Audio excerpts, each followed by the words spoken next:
Oh yeah, is it Saturday already? Have we made it through yet another week of Star Wars news? Okay, Sigourney Weaver has come out and given us our first official details when it comes to this Mandalorian and Grogu movie. Not a rumor, not coming from a specific source, not take this with a giant grain of salt. This is officially from an actress who is starring in the movie. We also got to talk about where the hell is this Andor Season 2 trailer at, as we were only 73 days away from Andor Season 2. Also, it's the great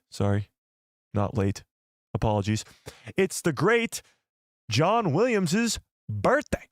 He turns 93 today. The legend, the man, the myth, the legend, the man who's given us the greatest scores in all of humankind's existences. Nope, just one existence. John Williams. So without further ado, we got a lot to get into and not a lot of time. So let's dive into all of it. What's up, everybody? How's everybody doing on this fine Saturday afternoon? All right, so we've had a crazy week when it comes to Star Wars news. Well, I guess a crazy month when it comes to Star Wars news, from Ryan Gosling to Hugh Jackman to this week, a lot of Mandalorian and Grogu stuff when it comes to the leaks and all that stuff. But those were just leaks. Those were just rumors coming from sources that people deem to be reliable. Now we're talking specifically from a star in the movie, Sigourney Weaver. So we don't know much about this Mandalorian and Grogu movie. A lot of things we do think we know come from rumors and leaks and stuff like that. But when it comes to the real plot of this Mandalorian and Grogu movie, we know very, very little about Din and Grogu, about anything. And Sigourney has given us quite a little bit of insight into this next Star Wars movie. We're going to talk a lot about this, of course, today. We got to talk about the Andor Season 2, because like I just mentioned, it's 73 days away. 73 days away, chat. Less than 2.5 months. And we haven't even gotten a teaser trailer. So things are getting pretty strange on the front of Andor Season 2. What's going on with that? Star Wars Celebration's right around the corner. We got a big list of celebrities going to that. What announcements could be coming our way at Star Wars Celebration this year could be insane. And we just got a lot to talk about. A lot to talk about today. But before we do any of it, before we start any of that, let's say hi to everybody in this chat, shall we? All right, chat. Let's see it. Haja, what is up? John Groom in the house. Darth Raccoonar, how we doing? Rachel, how we doing? Aaron in the house. 50 Thunderer, what is up? Another Mike who loves Star Wars, how we doing? Darth Raccoonar, oh, I already said hi to you, sorry. You get two. Brandon Baker, what is up? Starship 66 in the house. That guy B, what is up?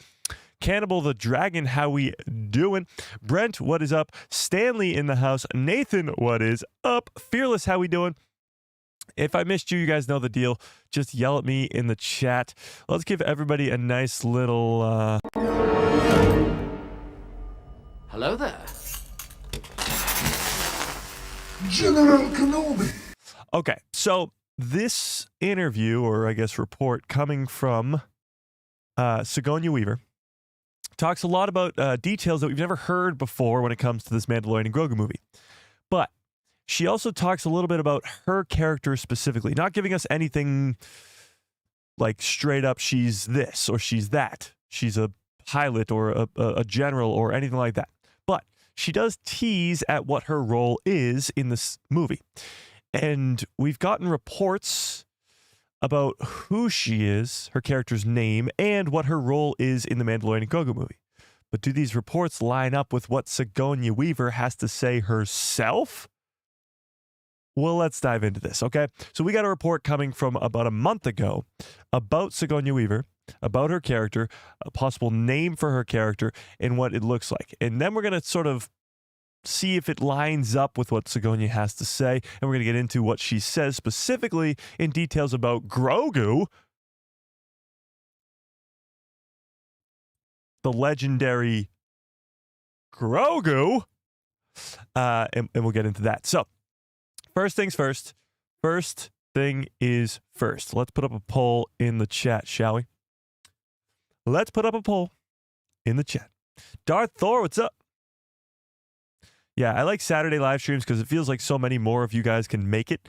Obviously, people work throughout the week, and people work on Saturdays too, but it's nice. I feel like Saturdays seems to be it's a weekend, so most people have it off, so it seems like the streams that people can make it to the most, so it's nice. Yeah, and it's nice that we have a bunch of news to get to today as well. All right, are you excited for, oops, that's not how you spell excited, excited, there we go, for the Mandalorian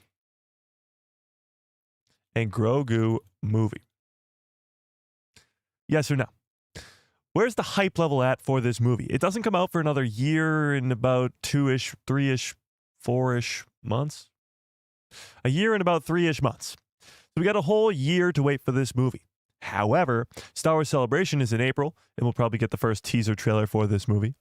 And then from then on, we're going to have more trailers, more teasers, more marketing, more posters, more all this stuff to get us hyped up for the Mandalorian and Grogu movie as it comes out May 22nd, 2026. But with still a year and about 2-3 months away, where's the hype level at? Where's everybody's hype level when it comes to this Mandalorian and Grogu movie? And actually tell me in the chat, on a scale of 1 to 10, where's the hype level at for this Mandalorian and Grogu movie? We know so little about the movie. We got the leaks of the Embo and the twin huts and Rod of the Hutt, Stinky. We got all that stuff. We got the speculation of there being Grand Admiral Thrawn and this whole big heir to the Empire story. You also got to put into effect that it's the first ever Star Wars movie since the sequel trilogy ended in 2019. So when it comes out in 2026, that'll be 7 years of no Star Wars movies. So where's the hype level at? How hype on a scale of 1 to 10 are we at? Her name is pronounced Sigourney with a double E sound, Mike. Sigourney? Sigourney. Yee? We asked the AI like months and months ago. I don't remember what the AI said, but I've been stuck with Sigourney. Sigourney. I'm not very good at pronouncing names. Actually, no, scratch that. I'm the greatest at pronouncing names. It just might not be the correct way to do so. Yeah. Aaron, 5 out of 10, 8 out of 10. Rachel, 10 out of 10, 10 out of 10, 10 plus, 9 out of 10. 6, got to give it some more time. Interesting. 8.5, 7 or 8. 7 at the moment. 8, 6, 8. Here's the thing. It all changes with the trailer. It all changes with a trailer. The hype level for this movie will go from here to here if there's an incredible trailer that's released that shows us just absolutely insane stuff going on. It can confirm the leaks. It can negate the leaks. It can do pretty much anything and get people extremely hyped up. It's the case with pretty much everything. Right now, Andor Season 2 is in this weird limbo where we know it's coming. It's in 73 days, but we haven't had a trailer for it yet. We don't know what to expect with this Andor Season 2. And that's why people are really, really excited because Andor Season 1 was so good, but we don't know what to expect with Season 2, and there's no trailer to show us what to expect. But we'll talk about Andor Season 2 after we talk about this Mandalorian and Grogu movie, so let's do this. All right. Justin, what's up? Says, howdy, Mike. I watched Skeleton Crew yesterday. The whole thing.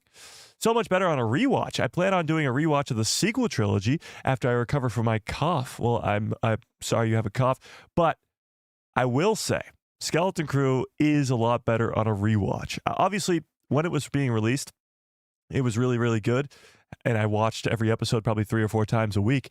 But when you watch the whole thing through from start to finish, all those little details like the whole thing with SM-33 and Fern and how she told the droid in the first episode at her house to run the memory override and then does it with SM-33 in the end, and all those little details that are planted in the first 2 episodes and then end up paying off in a huge way towards the end of the series.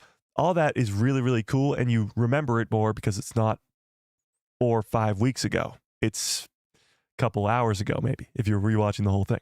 Okay, but let's get to this news. Yeah.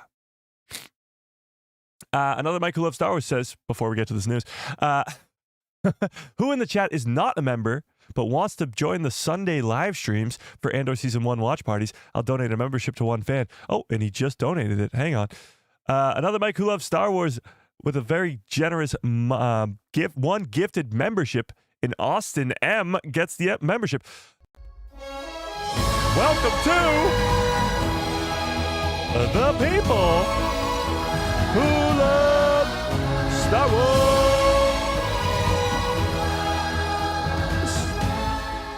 Welcome to the people who love Star Wars, Austin M. I appreciate that. Another Mike who loves Star Wars. That's very, very generous. Oh, I can't give it to Justin. Yeah, that's not under my control. Sorry. I cannot do that. I don't know how it works, but yeah. But I appreciate it. Yes, tomorrow we are doing the second members-only live stream. I think I'm going to do it at 2 p.m. If that changes, I'll let you guys know. But 2 p.m. tomorrow, we're doing episode 2 of Andor Season 1 as we are getting hyped up for Andor Season 2 with the members. How do I choose the person? I have no idea, Mike. I have no idea. You have to have gifts turned on. Freddie, what's up?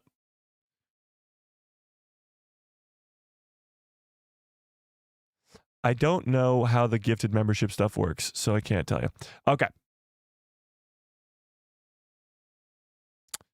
Yeah. Okay. Let's get into this news before we go way too far off. Okay, so this report is coming from about, 3 weeks ago. And this was the report, the rumors, the leaks, if you will, about Sigourney Weaver's character. And we're going to see if this sort of lines up with what Sigourney had to say in this interview, which we'll get to in a second. So let's just read through this really quickly, recap what we already think we know about this character that Miss Weaver is playing in the Mandalorian and Grogu movie. All right, let's do this. Details on Sigourney Weaver's character in Star Wars The Mandalorian have been revealed. This comes from Bespin Bulletin, who is a very, very reliable source. They do their work over there. But doesn't mean they can't be proven wrong. Doesn't mean it. Okay. Reports and leaks on the next theatrical Star Wars release have been coming in fast in recent weeks. I mean, we've gotten all this stuff with Rod of the Hutt, Embo, and of course, all that nonsense. But details on Sigourney Weaver's character have been revealed via a reliable journalist and insider. According to Jeff Snyder, the journalist that first broke that Sigourney Weaver had been cast in the Mandalorian and Grogu movie, Weaver's character is only in a few scenes.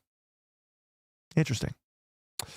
Not only that, she is a colonel for the New Republic. And her character's name is a direct reference to her hit movie Alien, as the name is Bishop. So this is sort of all the news that we're talking about today as well, regarding her character specifically. So let's get into this. I can confirm, blah, blah, blah. Okay. Leaks are aplenty recently in the galaxy far, far away, especially with the Mandalorian and Grogu movie. But I guess that's what happens when a film has wrapped and isn't due to release for another 15 months. So the Mandalorian and Grogu movie wrapped filming back in December of last year and won't come out for another year in 3 months. I've personally been holding back on plot-related tidbits due to how far out the release is, but I'm sure that everything will be out as soon enough with the way that things are going, because all these things were released. Oh, okay. Well, it doesn't go into any more than that. So pretty much the only detail here is that she is a colonel for the New Republic, and her character's name is likely to be Bishop. Okay? Keep that in mind as we read what Sigourney herself had to say. Let's do this. So this is the report that has been blowing up the internet for the last, I don't know, when did it publish? Yesterday? It's for the last whatever amount of hours it's been out since. But Sigourney Weaver was delighted to join the Star Wars franchise, but says that Grogu was the whole reason she signed on for the Mandalorian and Grogu movie. As, quote, he is a little badass. So who doesn't want to be in a movie with Grogu? Well, who doesn't want to be in a Star Wars movie, first of all? But who doesn't want to be in a Star Wars movie with Grogu? Well, that would be Sigourney Weaver. She wants to be, I should say. So this is Sigourney right there. She says that she never really thought about joining the Star Wars franchise. Let's zoom in on this a little bit. That's much better. But when she was offered the role in the upcoming Mandalorian and Grogu movie, there was one tiny little detail that made her sign on.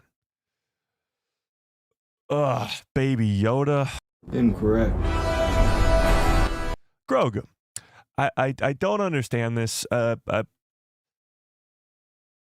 Yeah, I mean, you literally say Grogu right here, and right here, and right there. Yoda is a completely different character.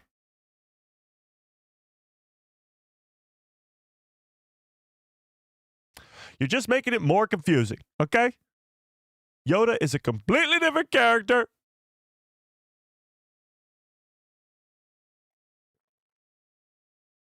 The timeline is already confusing enough, okay, people?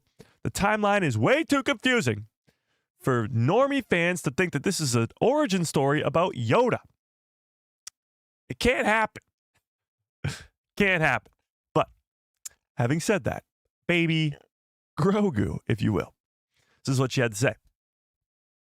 I get to have scenes with little Grogu, which is probably why I did the movie, Weaver tells Games Radar Plus. He's a little badass, too. It's going to be wonderful for people to see what Grogu is up to now, because he has grown up a little bit and is capable of much more than maybe we think just watching the series. What the hell does that mean? We've seen Grogu do quite a bit in The Mandalorian's first 3 seasons. I mean, even in the book of Boba Fett, he goes to train with Luke Skywalker. He tames a Rancor, but in The Mandalorian as well, he's using the Force, jumping around, being all badass. What is she talking about here? What could Grogu do that would show us that he's much more capable than we ever thought he was just watching the first 3 seasons of the show? And not only that, she mentions that he has grown up a little bit. Let's not forget, Baby Grogu from The Mandalorian in the first season is 50 years old. 50. 50. And we know very little of the Yoda species, but Yoda himself has said that he's been training Jedi since he was 100. If Grogu's 50 and he's going to start training Jedi at 100, he's going to have to go on some sort of growth spurt from the age of 50 to 100. And that's not, I mean, crazy, I guess. It seems like that would happen. Even humans go on these crazy growth spurts in those teenage years, I guess, which would be, I guess, in theory, Grogu's 50s to 100s, or at least from a baby to a 10-year-old. You go from this tiny little thing to a big 10-year-old. So Grogu could go on this massive growth spurt, ending him up being a talking person and all this other stuff where he can actually do things. Like, he's very limited in what he can do. When he uses the Force, he's gotten better at it, but when he was first using the Force, he'd be asleep for like a week. Now he's better at it, obviously wielding the Force, but growing up, this line of he's grown up a little bit and is capable of much more than we saw in the series, what do you guys think that could mean? And why would Sigourney know about it? The only reason that she would know about it is if she was in scenes with Grogu where he's doing these crazy things.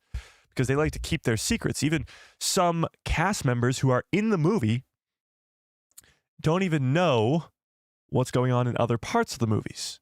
Because there's so many secrets going on that they don't want to reveal too much. So is it possible that we will be getting a grown-up, or not too grown-up, but, a little bit more grown-up version of Grogu in this Mandalorian and Grogu movie? And if so, what are these things that he is capable of that she is talking about here. What do we think, chat? What do you think?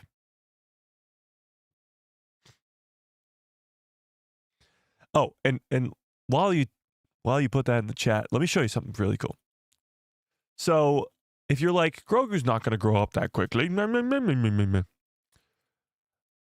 take a look at this. So, Grogu's first appearance was, of course, in The Mandalorian Season 1, Episode 1.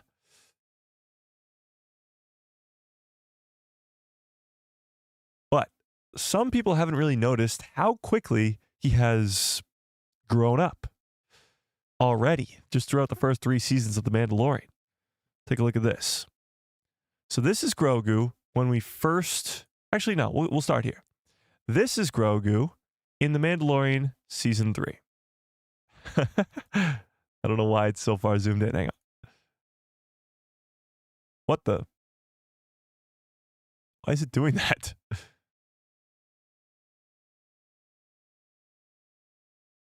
I think, there we go. This is Grogu in The Mandalorian Season 3.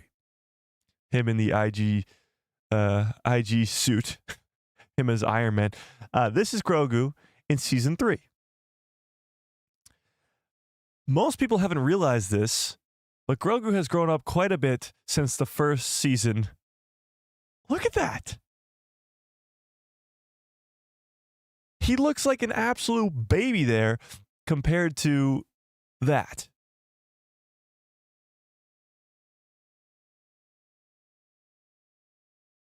Like, he has already grown up so much since the first time we met him 3 seasons ago. What's up, Steve? So the question becomes, how quickly is he going to go on this growth spurt, or possibly just growing and becoming to learning words and stuff like that? Oh, we got a super chat. Hang on. Darth Plagueis lives with a very generous $5 holla. Holy crap. I appreciate that quite a bit. Says, will Grogu speak in the movie? And what do we think his first words will be? Interesting. So we're kind of a little bit talking about that. But what do I think his first words will be? First, let's open that up to the chat. What do you guys think his first words will be? Grogu's first words. And will they be in the movie? Should we pull that up? Let's pull this up, actually. I want to know what you guys think. I want to know what you guys think. By the way, are you excited for the Mandalorian and Gorgu movie? 82% of you said yes. That's pretty good to see. Do you think Grogu will say his first words in the Mando movie? Yes or no? Do you think Grogu will say his first words in this Mandalorian and Grogu movie? What do we think? What do we think? And if so, what will those words be? I appreciate the super chat, Darth Plagueis. I really, really do. Super chats, membership keeps the lights on over here, so I appreciate it quite a bit. And of course, I will do any Star Wars impression of your choosing for any amount of super chat. All right, we got some. This is the way. Yeah, this is the way. Seems like it could be. Well, some people think he already said his first words. When in The Mandalorian Season 3, he almost says, this is the way. But yeah, I could see it being this is the way. That makes the most sense. Who's my mom? That would be a good one. Dad to Din. That would be crazy. But I don't think he's not sitting there going, call me dad. I'm your dad. You know, it has to be something that he hears a lot. And that's why this is the way kind of works. It'd be crazy if his first words were, I have spoken. That'd be pretty wild. Yeah. Yeah. Interesting. Okay. Wow. So 95% of you guys think that his first words will be said in the Mandalorian and Grogu movie. That's crazy. His first words will be, I'll be back. Oh, no. Do or do not. That would be crazy. I don't think he's going to talk like Yoda. Yoda talks like Yoda talks because of his master. Like, it's not just a Yoda species thing that makes him talk like that. because Yaddle's a member of that same species, and she doesn't talk like that. She talks like Bryce Dallas Howard. So I don't think Grogu's going to speak like Yoda, and that will maybe shock a lot of fans because we're so used to listening to Yoda speak like Yoda, you know? He will say, "This is the way, Dad, I have spoken." That's a long first sentence. That is a long first sentence for sure. Okay, but let's keep going. Let's keep going with this article, shall we? Because she continues. So, as she said, he's going to be a little badass. He's wonderful to see people too, blah, blah, blah. Because now he's grown up a little bit and is capable of much more than maybe we think just by watching the series. As Weaver did not appear in the Mandalorian series. Oh, hang on. As Weaver did not appear in the Mandalorian series, we still don't know for sure who her character is. Although it has been reported that Weaver is playing a New Republic colonel named Bishop in the film.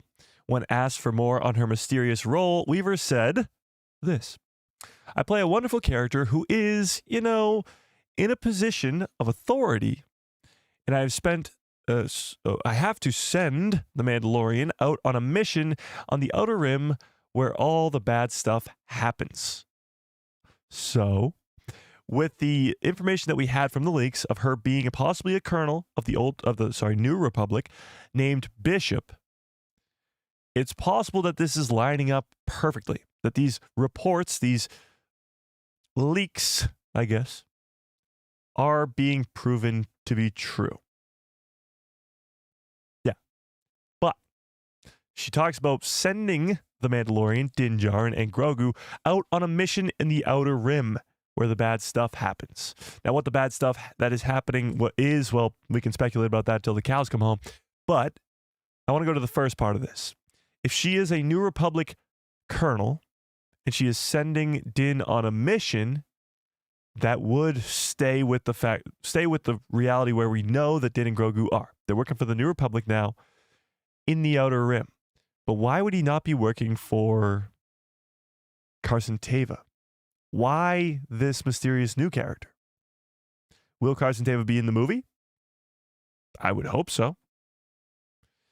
Okay. So when she talks about the bad stuff that happens in the Outer Rim, well, let's talk about it. We've talked about these reports, and this could be what the mission she's talking about is. Embo, the great bounty hunter from the Clone Wars, has captured Stinky the Hutt, as far as we're aware. And that seems to be the plot of this movie, at least the catalyst of the beginning of the movie. That's the starting point. A bounty hunter has captured this bounty. The New Republic, for some reason, wants to protect Stinky the Hutt. I don't know why. And Din and Grogu are sent on this mission to go save Stinky the Hutt. Okay? That's pretty funny. I'll get to that in a second. So what I think is going on here, and what Sigourney is alluding to when she says that the Outer Rim is where all the bad stuff's going to happen, I think she's talking about the fact that, yes, this mission to go save Rada from Embo is the catalyst for the story. There's a lot more bad stuff that is going on in the Outer Rim. And when Din and Grogu go to check up on Stinky and go rescue him from Embo, they're going to be met with Star Destroyers, the remnant of the Empire like they've never seen it before, Grand Admiral Thrawn, Night Sisters, like all this stuff that could be thrown their way that is not really what you want to see if you're the New Republic, at least. We have to put into effect all the pieces that we have to this puzzle. And one of the biggest things that nobody seems to talk about when it comes to the Mandalorian and Grogu movie is the footage that we have from the movie itself. The teaser trailer that was released back in August of last year. That teaser trailer showed us an Imperial base on some sort of snowy planet that fans think could be Hoth, maybe not. But on some snowy planet, this Imperial facility that Din and Grogu are in, fighting their way out of, going up against snow troopers and AT-AT walkers, like that's never really put into this equation. So maybe when they go out into the Outer Rim looking for Stinky the Hutt, looking for this bounty, they come across this Imperial facility like they have in the past in the first couple seasons of The Mandalorian, and they have to deal with that. But maybe this time, since Moff Gideon is gone, they're up against something far greater, far more evil, far more blue. And that, of course, is Grand Admiral Thrawn. This is where the fun begins. So it seems like all the stars are aligning. And yes, all these leaks of Embo and Stinky the Hutt can be proven to be true. In this mission that Sigourney Weaver is talking about here, that she's sending the Mandalorian out on, is to go save that Hutt, that gladiator Hutt, from the evil bounty hunter. Why that's happening, I don't know. Why the Hutts want Jabba's son, maybe to take back Tatooine from Boba Fett, I don't know. Could tie in Boba to the rest of the story, possibly. But it seems to only be that those leaks are the catalyst to whatever is happening in the Outer Rim, which is Grand Admiral Thrawn, the heir to the Empire, the remnant of the Empire, ganging up together. All that is going to be the real problem of the movie. The real antagonist is not going to be Embo. It's going to be Thrawn. Whether he's physically there or just alluded to or mentioned or anything like that, the Empire, the remnant of the Empire, will be very present in this movie and likely the main antagonists of the film. But that's what I got out of this. What do we think, chat? What do we think? I missed a super chat here. Hang on. I missed a super... Oh, this was funny. Grogu's first words are going to be, "Good night, everybody." I hope so. That'd be great. Darth Rakunar with a very generous $2 holla. I appreciate that. In 10th ever super chat? Holy crap. Says, "Okay, Mike, super duper hard impression for you. Do a gonk." Really quick, funny story. Last night I was playing Marvel Rivals. Give me a 1 into the chat if you've played Marvel Rivals. It's the most addicting, frustrating game of all time. You get absolutely sucked in. You go on like a 10-game losing streak. You want to throw your controller at the screen. You're really, really mad. It's a whole thing. But it's a really, really fun game. I know. I just contradicted myself like crazy. But my name on Xbox, username, is Dr. Gonk Droid. Of course. Why wouldn't it be? And usually nobody knows what that means. When you're playing a game like Rocket League or Apex Legends or Fortnite even, people don't know what a Gonk Droid is unless you're a Star Wars fan. So I got into a lobby yesterday, and this long story short is really getting long. I got into a lobby yesterday where they knew Star Wars. The lobby knew Star Wars, and they all just started going, "Gonk, gonk, gonk" in the chat. It was really funny.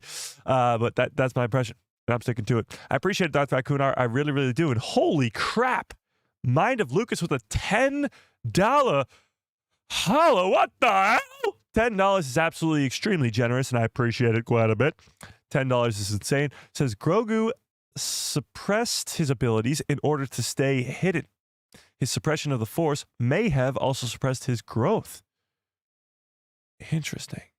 As he opens up to the Force, his growing will accelerate. That's very interesting. I don't know if they'll go down that route, as in explaining it in that much detail, but you might not be wrong. Like, him suppressing his Force abilities might have suppressed everything. Suppressed his aging, suppressed his growth, his ability to speak. Who knows what that could have done? There's a lot of unanswered questions when it comes to Grogu's backstory still. We know that Keller and Beck saved him from the Jedi Temple on Coruscant. That's cool and all. It's a great flashback. But what happens after that? There's a whole nother 28-ish some odd years, 20 to 30 years in between that happening and Din finding him at the beginning of Mando Season 1. So what happens to Grogu in that time period? That's a long time to be lost in the galaxy and ending up with pirates in the end. Yeah. It's actually a great theory. I like it quite a bit. And I appreciate the $10. I really, really do. $10 super chats are absolutely insane, and I appreciate it quite a bit. Okay. But with that being said, what do we think of this? Sigourney Weaver seems to be saying here that she is the one. she's confirming the leaks to an extent. We know that she's likely to be a New Republic colonel named Bishop, who's now, as she confirms, sending Mando on a mission to the Outer Rim where, quote, bad stuff happens. So pretty much what she's telling us here is, although her character may not play a big role in the movie, she is the catalyst that sends Din Djarin and Grogu, most likely Grogu too, on the mission to the Outer Rim where all the bad stuff happens. So she'll probably be at the beginning of the movie, but not really much in the back half of the movie, if I were to guess. Yeah. Yeah. It already does happen in the Outer Rim. That's true. Bad stuff does already happen in the Outer Rim. But there's a lot going on right now in the current Star Wars timeline, the Mandoverse timeline, in the Outer Rim. Not only all the stuff we just saw in Skeleton Crew with At-Aten, but you also have Thrawn has just returned to Dathomir with the Night Sisters and all these caskets, I guess, or caskets filled with dead Night Sister bodies or sleeping Night Sister bodies. We have no idea. But they just arrived on Dathomir, where all these Night Sisters are from, and they all have these crazy magical abilities. He now has to meet up with all of his Remnant of the Empire friends, the Shadow Council, which we already know is confirmed to return. At least one member of the Shadow Council is confirmed to return in the Mandalorian and Grogu movie. So it seems as though the Outer Rim is where all the fun happens, or all the bad stuff happens from a certain point of view. But that's where Thrawn is. And that's where Thrawn is gathering this massive army. Yeah. The big blue baddie. That's a pretty good one. I like that. Yeah. Maybe the hand has expanded in the Star Wars universe. I don't know. Maybe. Isn't Dathomir in the Outer Rim? Yes. It is. That's what I'm saying. That's the trouble that awaits them in the Outer Rim. Dathomir's out in the Outer Rim. Mandalore is technically in the Outer Rim, because Mandalore is actually very close in proximity to Dathomir. And At-Aten is close in proximity to both of them. Do you guys think... Oh, Trevor, calm down. Please calm down. That can't be right. But do you guys think... Yeah, that's wrong. Do you guys think about it. Do you guys think for a second. Do you guys think that At-Aten will be in the Mandalorian and Grogu movie? Think about it for a second. This Skeleton Crew series just came to an end a couple weeks ago. It had zero connections to anything else going on in the Star Wars galaxy. Now, obviously, we saw the New Republic. No familiar faces, but we saw the New Republic. But other than that, nothing. It was its own story completely, which I'm not opposed to. It was still a great, great, great, great show. But it seems as though that Skeleton Crew series was almost setting up this platform for the rest of the Mandoverse to stand on. And that platform is the planet of At-Aten, this old Republic mint that has printed 1,139 massive vaults full of billions upon billions upon billions of credits. And the ability to print more, because it's a mint and it can literally just print forever. So do you think that At-Aten will be seen in the Mandalorian and Grogu movie? What do we think? Can't say you remember no At-Aten? Well, that's a problem. You might have to go rewatch it then. Maybe at the end of the movie. Okay, interesting. Maybe it sets up what's to come next. That's a possibility too. At-Aten is set up to see what's to come next. Here's the deal. Dave Filoni is already set up after Ahsoka Season 2 to get his own Mandoverse movie. And there is no convincing me that this is not going to be a trilogy. I mean, you don't make two spin-off movies in the same time period, one after the other, that take place with the same characters and not make a third movie to call it a trilogy in the Star Wars universe. It just doesn't work. That's like making Rogue One, Rogue 2, and not a Rogue 3. Having said that, it's very, very likely that this Mandalorian and Grogu movie will be setting up what's to come next. It will be its own story. It will tell a good story with Din and Grogu and whoever, Embo, Stinky the Hutt, set up Thrawn, do all that fun stuff.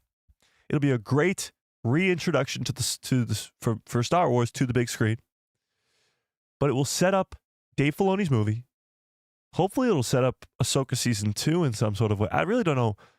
I don't think you have to. Ahsoka Season 2 is already pretty much set up from Ahsoka Season 1.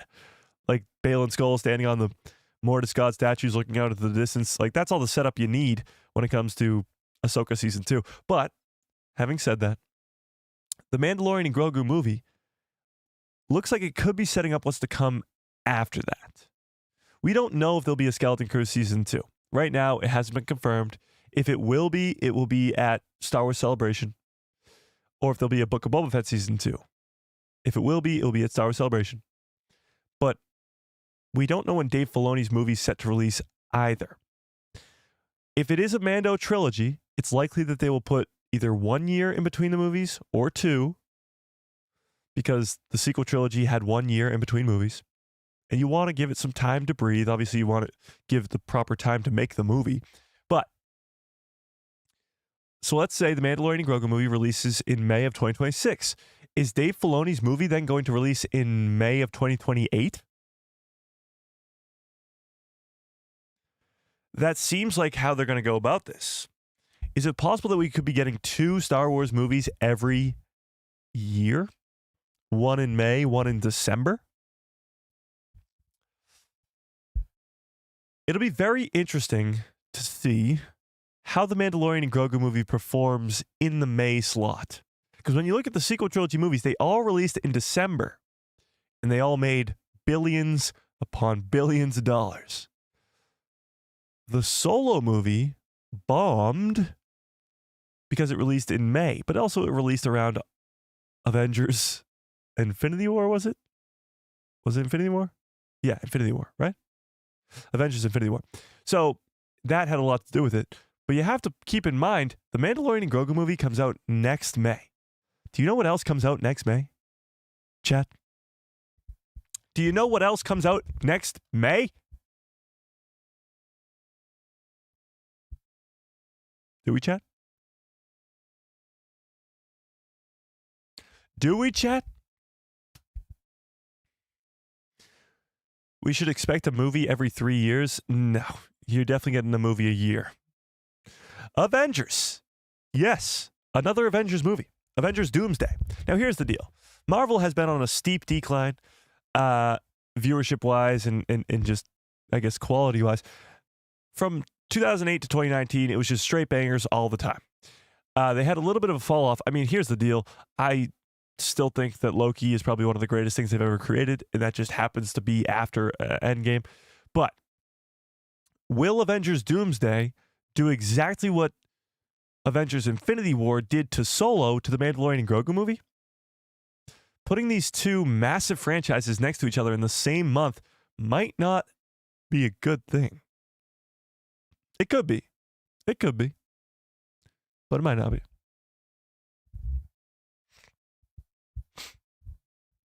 You think people will see Mando over the Avengers? Interesting.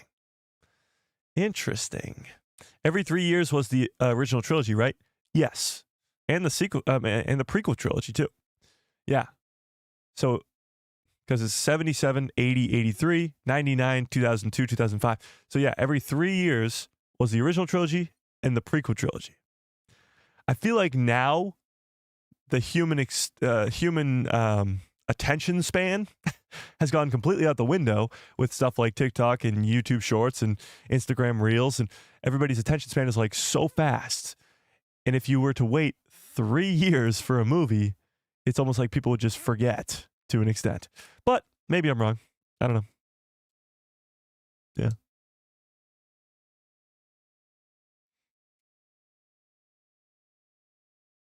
Minded Lucas says Lucasfilm won't return to the oversaturation. It will return to spacing of the original trilogy. I don't know about that.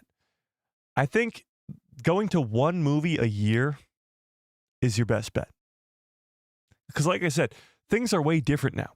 Marvel releases, well, last year they only released one movie, but this year they have 3. At some points they were doing 4, but like 3 or 4 movies a year is a lot. And for Star Wars fans, I think one movie a year is almost a perfect sort of formula. And here's why. It's not going to be one movie every year where it's one episode of a trilogy. It's not going to be Mando movie in 2026, Mando movie 2027, Mando movie 2028. No. There's going to be different movies at different times, different story lines going at different times. So a Mando movie will be spread out by maybe 2 years apart. So 2026, 2028, 2030, which sounds like a fake year. But 2030 will be the end of that trilogy, while in between, in the 2027, 2029, 2031 slots, will be different stories. The Rey movie, the Dawn of the Jedi movie, the Sean Levy movie. Like, we don't know what movies it would be. But you'd fill the slot with a different story in a different time period in the Star Wars timeline to make it feel more separated, I guess. Just like what they did from 2015 to 2019. It didn't feel like we were getting too much Star Wars content in those years. And at the same time, we were getting Star Wars Rebels and Star Wars Resistance, which, by the way, I started. I'm on the binge of Star Wars Resistance. Yeah. But having said that, we got a Star Wars movie every year. Force Awakens, Rogue One, Last Jedi, Solo, and then Rise of Skywalker. And in that time period, we got 4 seasons of Star Wars Rebels, 2 seasons of Star Wars Resistance. So it's not something that we are, I guess, foreign to, you know? Brent says, did you hear about Derek Hoffman being hired at Lucasfilm? Yes. He's going to focus on live-action projects. It appears that Lucasfilm is starting to make some changes. Yes, we will get to that in a little bit after we get through this Mandalorian and Grogu news, but thank you for reminding me. I did have it written down right here in my notes about the Derek Hoffman thing, and I do have a tab pulled up for it, but I appreciate it. Yeah, we will get to it, Brent. And if I forget, Brent, you got to yell at me later, so. The most anticipated movie for the year is Superman. My most anticipated movie for next year is the Mandalorian and Grogu movie. Probably similar for me. I think Fantastic Four is probably higher than Superman. But, yeah. Rebel Sith, what's up? They will finish the Mando/Thrawn trilogy before the next trilogy starts. I don't think so. I really don't. Like, I said this before, but I think the 3 movies that they announced at Star Wars Celebration in 2023 are all beginnings of trilogies. You got to look at them from an individual perspective. The Mandalorian and Grogu movie, well, I guess it was the Dave Filoni movie at the time, but now we already have 2 Mando movies announced, and you're going to make a third to make it a full trilogy. Why wouldn't you? Then you look at the Rey movie. The Rey movie is the first story post-Skywalker saga, post-sequel trilogy, and now the word is that Rey's not going to be the main character, or she'll be a main character, but she won't be the main character. She'll be the Obi-Wan Kenobi type in A New Hope. So she'll be the mentor of the next generation. And that will mean that this is a new story in a new beginning to a new saga. And you wouldn't just make a one-off movie to start off a new saga. It'd be the beginning of a new trilogy. Then you look at the Dawn of the Jedi. And I mean, the Dawn of the Jedi should be the beginning of a new saga because it's the Dawn of the Jedi. And you could tell so much stories at that time period, 25,000 years before everything. And you're not just going to do a one-off movie about the origins of the Jedi. It's not enough time to tell that story in 2.5 hours. So I truly do believe that those 3 movies are all beginnings of new trilogies. I do. And that doesn't even bring into effect the Simon Kinberg trilogy or what the hell Sean Levy is up to. Like, we don't even know what's going on in the backgrounds at Lucasfilm. Hopefully, Star Wars Celebration gives us some insight into all of that. But there's a lot of Star Wars movies on the way. A lot. We could be eating good as Star Wars fans for the next decade at least with these Star Wars movies and shows. Oh, another Mike who loves Star Wars with a very generous $5 holla. I appreciate that, Mike, quite a bit. Says 3 trilogies. Here we go. 1 for Mando, 1 for Heir to the Empire? You're saying 2 Mando trilogies? I don't know about that. And another for the Dawn of the Jedi. All the 9 years, all in the 9-year pattern? So you're saying episode 1 of one trilogy, episode 1 of another trilogy, episode 1 of the third trilogy, 3 years in a row, and then episode 2, 2, 2, 3, 3, 3, all in 9 years? I don't think so. They wouldn't do a Mando trilogy and an Heir to the Empire trilogy. Those are one and the same. Yeah, those are one and the same. Hopefully, they're one and the same. What? More Star Wars movies? Well, when you look at what's being talked about here, Rey movie, let's just say for now that that's only one movie, because it's probably not going to be, but we'll just say for the sake of argument here, it's one movie. Dave Filoni's movie, the Mandalorian and Grogu movie, Simon Kinberg's Trilogy, Sean Levy's movie, Dawn of the Jedi. Am I missing anything? The Lando movie. Rogue Squadrons is back in active development. Am I missing anything? I don't think so. And even if I am, that's even more. But right now we're at 10. 10 Star Wars movies. And that does not include the fact that the Mandalorian and Grogu movie is likely to have a third movie, which will make it a trilogy. The Rey movie is probably going to be a trilogy. Now you're talking 13, 14, 15 new movies within the next decade. Like, what? It doesn't even make sense.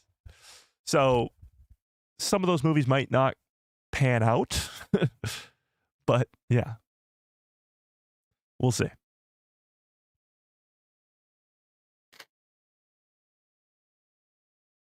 Brent says, do you think Rogue Squadron could be post-sequel trilogy?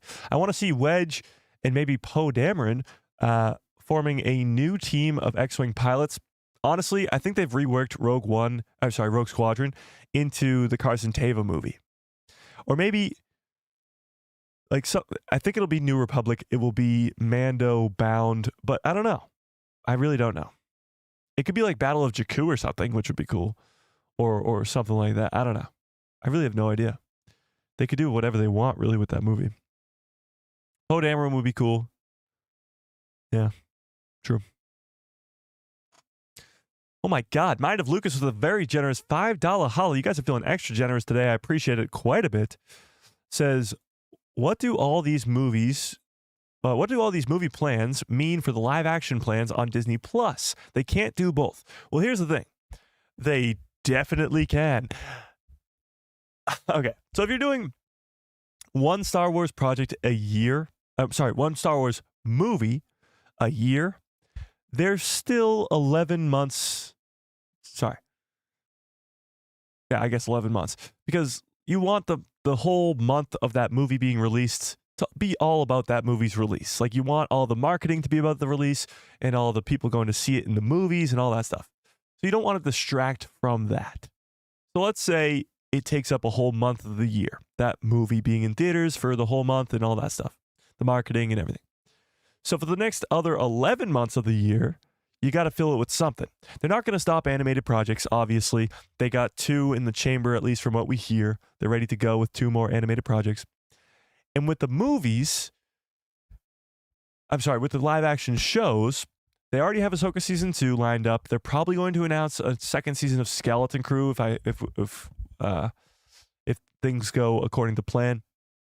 I'm sure more live action projects that we aren't even asking for or ever even knew existed are coming our way too. When you think about it, nobody was asking for Andor. Nobody was asking for Skeleton Crew. Nobody was asking for The Mandalorian. And yet we got all those projects and they all just happen to be incredible. So we don't even know what we want, or at least we get some stuff that we didn't want and it's really, really good. So the live action Star Wars Disney Plus shows are not going to stop. The Mandalorian Season 1 still came out while the sequel trilogy was still going on.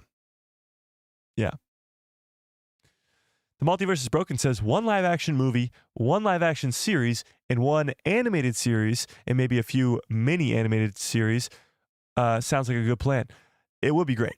I think that's the perfect formula for Star Wars content. Think about it this way. You have the normie fans that only watch the movies. You give them 1 movie a year. They're not all in the same time period or anything like that. And they get satisfied with the movie a year. Then you have all the more hardcore fans, I guess, who watch the Disney Plus shows, the live action ones. You give them 1 show a year. It can be anywhere in the timeline. Look at it. You got Andor in one time period. You got Ahsoka in another time period. You got post-sequel trilogy. You got The Acolyte prequel trilogy.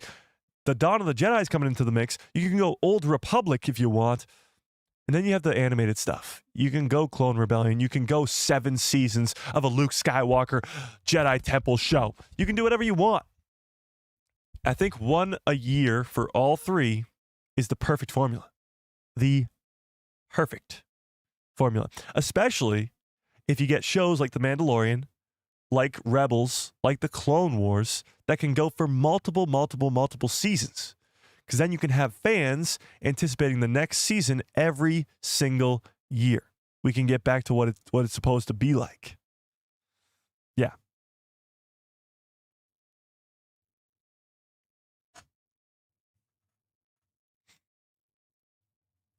Disney Plus lost 700,000 subscribers. Yeah, let's talk about that for a quick second.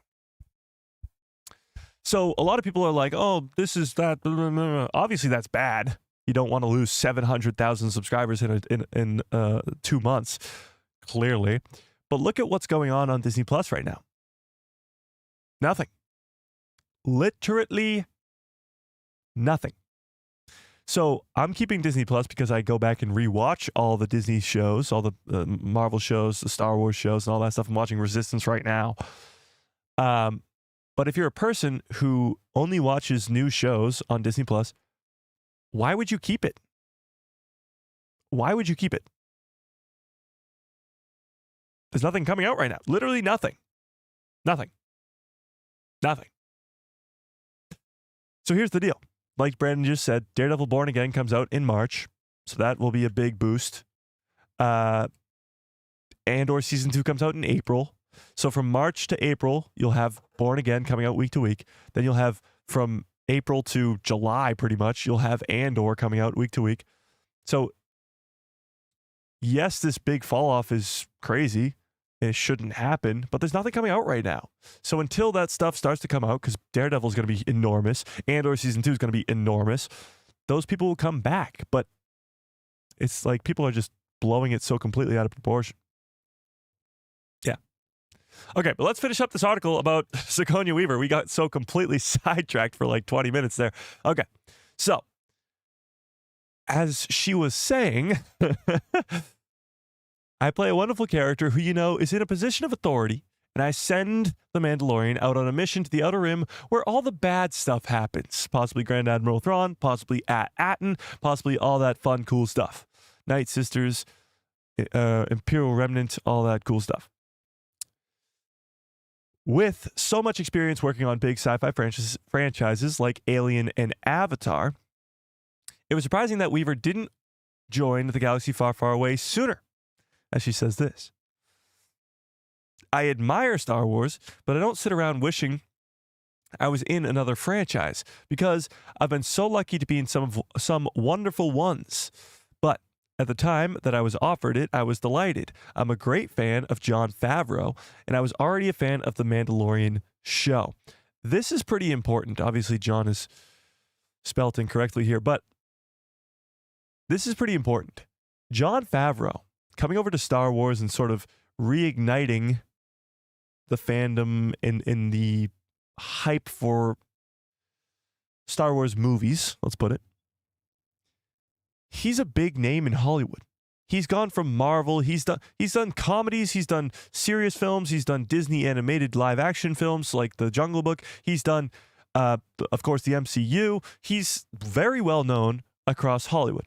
So all these actors and producers and all these people love Jon Favreau, and he pretty much draws them to come over to Star Wars. That's pretty damn cool. Like Sigourney Weaver says, I'm a great fan of Jon Favreau and what he's done with Star Wars. So when he asked me to come over to Star Wars, I was like, hell yeah. And Grogu didn't hurt either. Having Grogu there didn't hurt either. But directed and written by Jon Favreau. Why is it spelled correctly here and not there? Interesting. The movie welcomes back Pedro Pascal as bounty hunter Din Djarin, who embarks on the exciting new adventure with his apprentice Grogu. The Mandalorian and Grogu movie hits theaters in May 2026. So, honestly, talking about Pedro Pascal for a second here, have you guys seen the Fantastic Four trailer? Give me a 1 into the chat if you saw the Fantastic Four trailer that released earlier this week.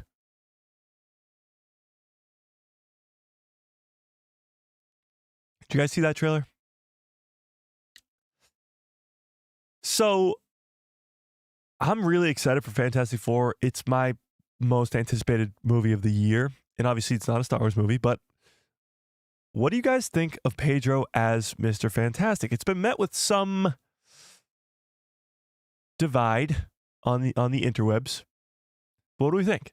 Is Pedro Pascal a good Mr. Fantastic? And obviously, was filming both the Fantastic Four movie and the Mandalorian and Grogu movie at the same time. He's sort of just become a voice actor for the Mandalorian when it comes to that franchise. But there has been rumors that we will be seeing Din Djarin's face in this Mandalorian and Grogu movie, which could mean that he's going to die because he doesn't take his helmet off much anymore. What do we think? You were disappointed by the trailer? Oh, damn. I thought it looks really good. I agree. I think it looks really, really good. And when you start to think about the theories, and again, I don't want to talk too much about Marvel. This is a Star Wars stream. But when you talk about the theories of like they're in a different universe because they're in the 60s in New York, but the New York looks completely different or has very different qualities. It's a very futuristic New York in the 60s. You think about Franklin Richards and Galactus coming to kill Franklin or capture Franklin. And all that cool stuff. So, where was I going with that? Oh, Pedro Pascal. Yeah, so Pedro Pascal, of course, is the Mandalorian. And the fact that he's focused more so on Fantastic Four, should that be a concern for us as Star Wars fans? You know? The Thing finally looks like the Thing. Yeah. I mean, the 2015 version of the Fantastic Four was so bad, but the Thing's design in that movie was like horrible. They just tried to make him the Hulk, but with rocks. And that's kind of what he is, but it's not, you know? It's not. Yeah. I'm most looking forward to Avatar. I forgot Avatar comes out this year. House of the Dragon, I gotta still watch that. Jurassic World's nice. And Superman this year, nice. He wouldn't have been my first choice for Reed. Yeah, probably not me either. But here's the thing. Pedro Pascal is an incredible actor, just in general. And I think he's going to do a pretty badass job. Yeah. For sure. Damn it. Where did that go? I just dropped something. Okay. But let's finish up this article, and then we can move on from here.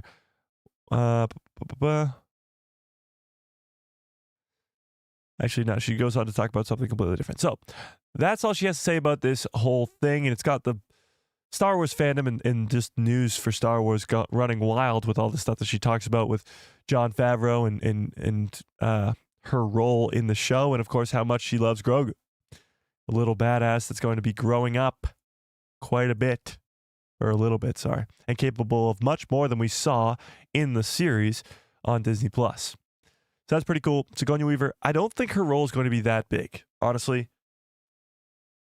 I think she's just going to be the one who works for the New Republic, who sends Din and Grogu on this mission that is the catalyst for the rest of the show. But the movie, sorry. But that's pretty much it. Like, that's her only role. Maybe she shows up later on in the movie, but not for a big, like, she's not going to be a main character of this movie. No. So, it'll be interesting. Because even with this interview, even with all the leaks that we've gotten, we still know so little about this Mandalorian and Grogu movie. Will Bo-Katan be in it? Will Boba Fett be in it? Will anybody be in it. Like, will Thrawn be in it? We don't know. All we know is Sigourney Weaver, Din Djarin, Grogu, and that's about it.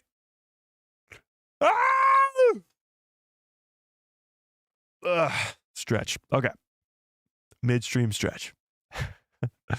I prefer that Pedro Pascal focuses on Star Wars. I would too, but I mean, he's an actor. He's got to do other roles too, you know? Yeah.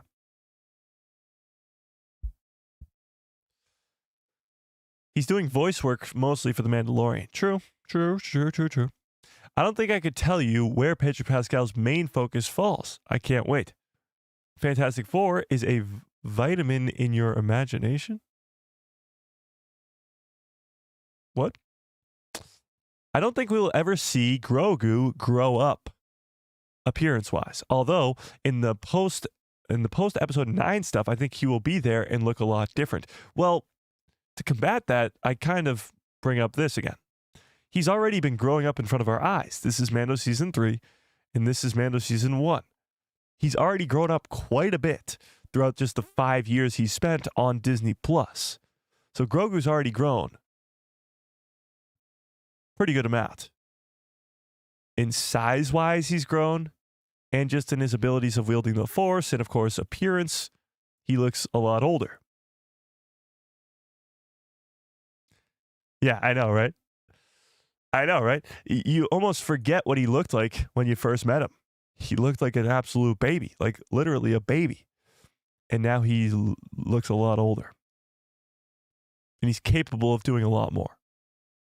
I know, you never know. That's the thing. Most people don't notice this. Until you go back and really put them side by side here, they look completely different. He looks so much older here. And that's just the genius of this whole damn thing. We've seen Grogu so much through 3 seasons of The Mandalorian, 1 season of the Book of Boba Fett, and now he's coming to the movie theaters. You've seen him so much that you don't even realize how much he's grown up. You've grown up with Grogu, and you didn't even notice.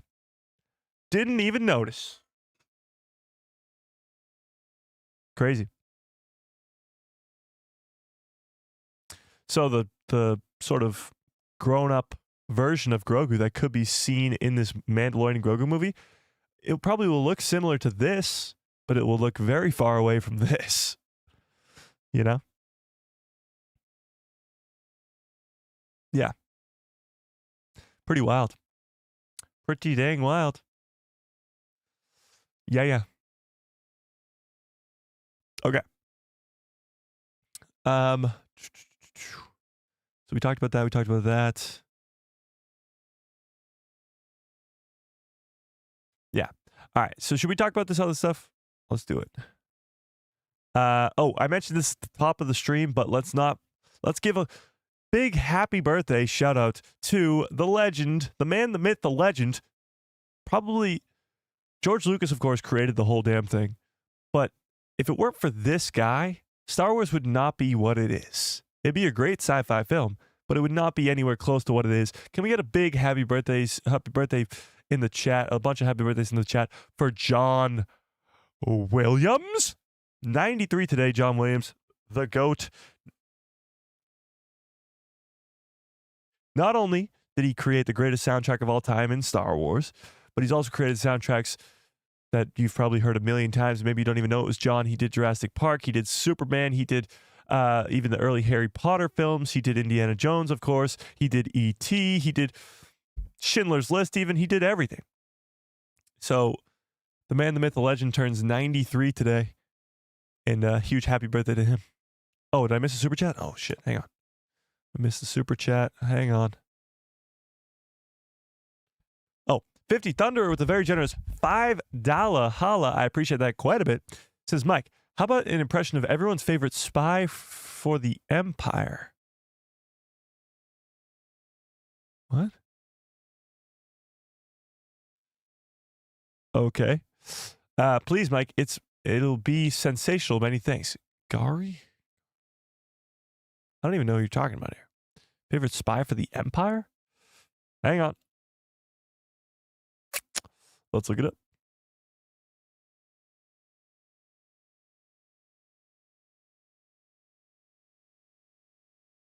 Oh, I see. The spy dude from Tatooine. I see. Doesn't he just make weird noises? Hang on, let's see. This guy you're talking about.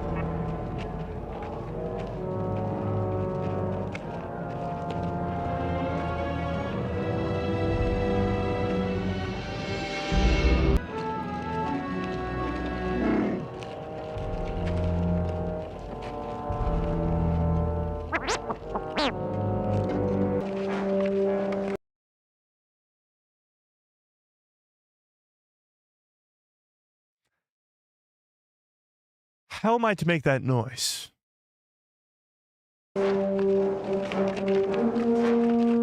Listen to that soundtrack. Which way? All right, men, load your weapons. They could have made this guy, who's obviously like the cool spy or whatever, sound like anything. And they chose this. Which way? Like he's this big ominous creature with a hood on and this big nose, and he sounds like this. We will. We will. We will. We will. We will. We will. Which way? Wow, wow. Wow, wow, wow, wow, wow. Wow, wow. Wow, wow, wow.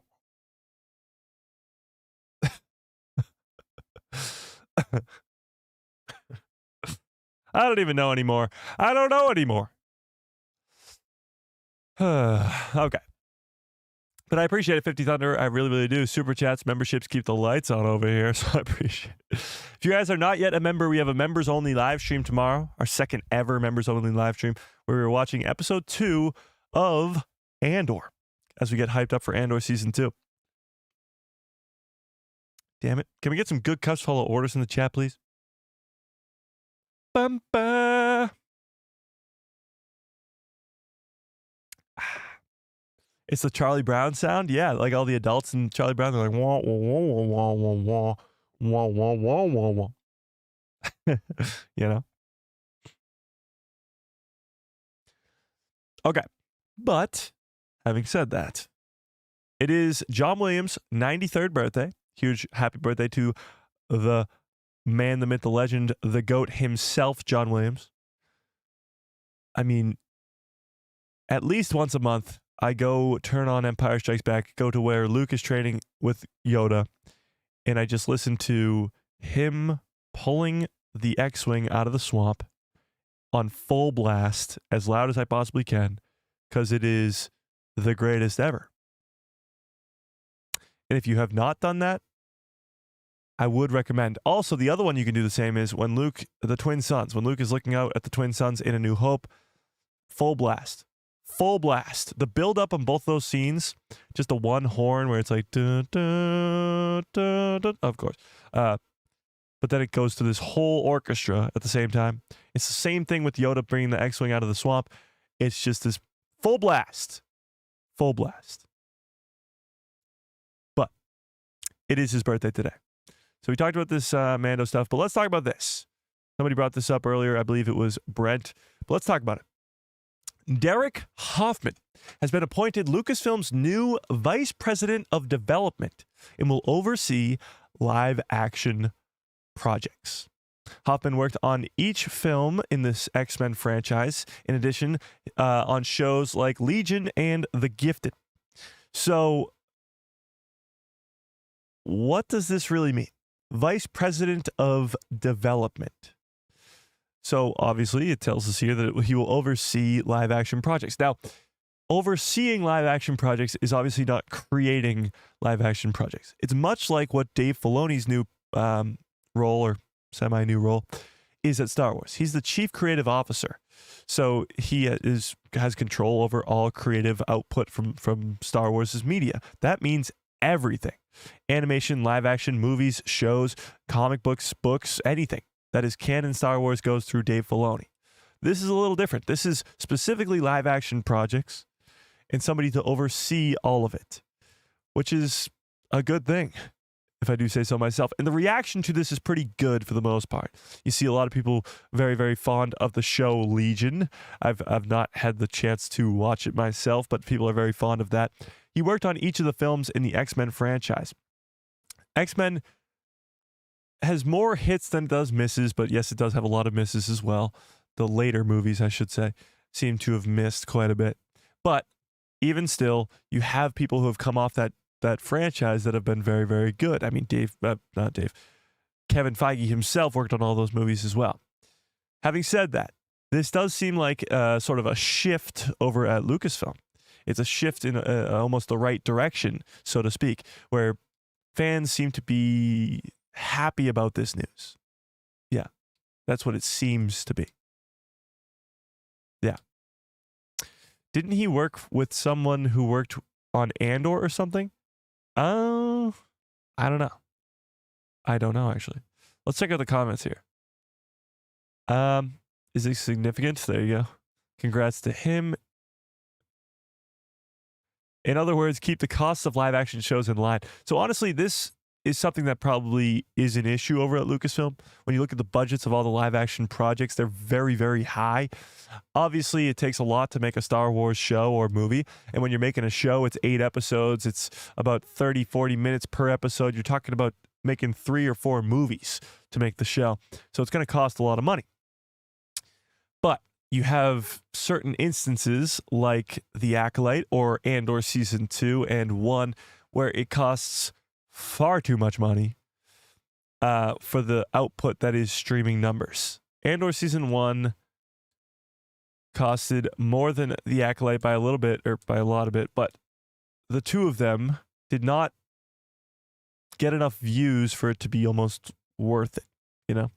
So I think what that person's mentioning here is somebody to control the budget for live action projects, oversee what's going on with them all. Yeah. Who was the same position prior to being hired?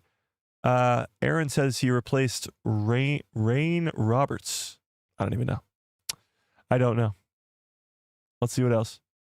The Legion, Gifted, X-Men. So here's some of the stuff he's worked on. Yeah. What does this mean for Dave Filoni? Dave Filoni's role does not change. He still oversees everything, not just live action projects, but everything. It probably just makes his job easier. Dave Filoni's, that is. Hey, Derek, hashtag renew the act. That's pretty funny. Yeah.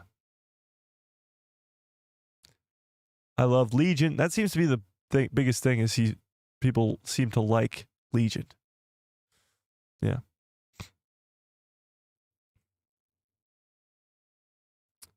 So there you go. That's sort of the big news. Honestly, it doesn't change much in terms of Star Wars projects that are being released. I'm sure the slate for Star Wars Celebration in April is not going to change, but still pretty cool. Still pretty dang cool. Yeah. I can confirm what Aaron said. Okay, so he's replacing Rain Roberts. I don't even know who that is, but let's check it out. Rain Roberts, Lucasfilm.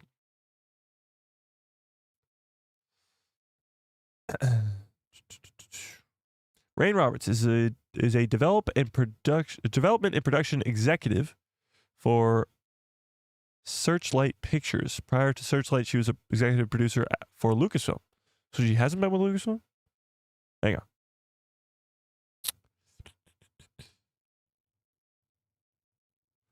Okay.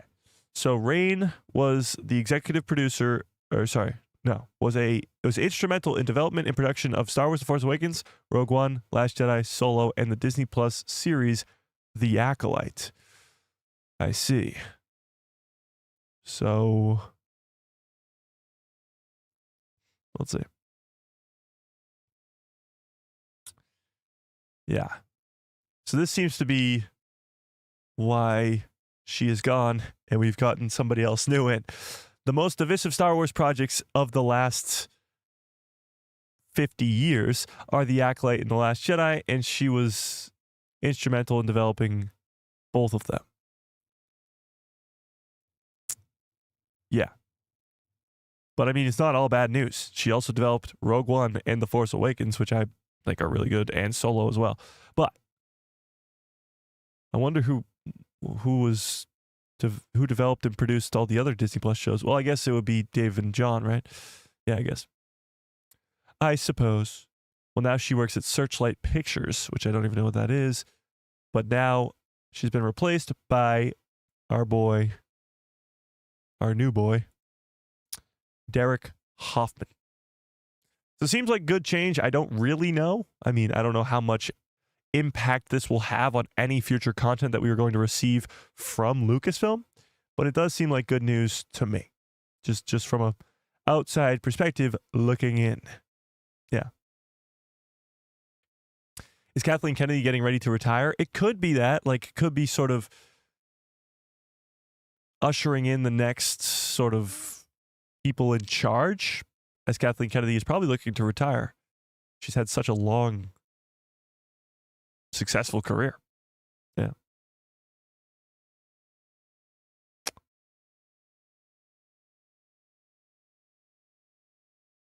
The problem, I think, with Kathleen Kennedy's job is that nobody wants it. Being the CEO of a massive company like Lucasfilm is only going to be met with bad news. Here's the deal. Any success in the Star Wars universe is given to the creatives of that specific project. Think about it this way. Who do we love?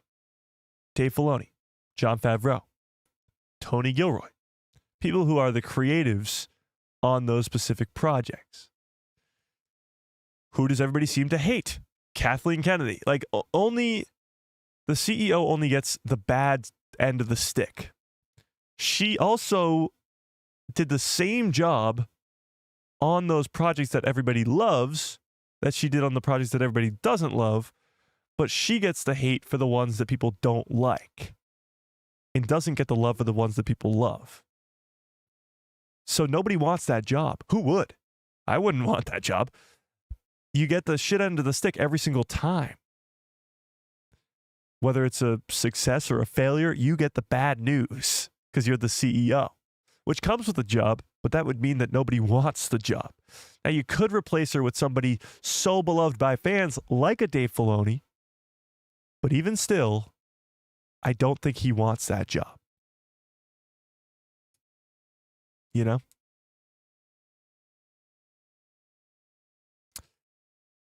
Yeah, if Filoni replaced her, I think people would still be mad. Probably. There's a lot of people who actually don't like Filoni, if you would believe that. Yeah. Her successor will come within Lucasfilm, probably, yeah. Yeah. You think Brennan? It could be, for sure. We need someone like Kevin Feige for Star Wars. Yeah, and that would be like a Dave Filoni.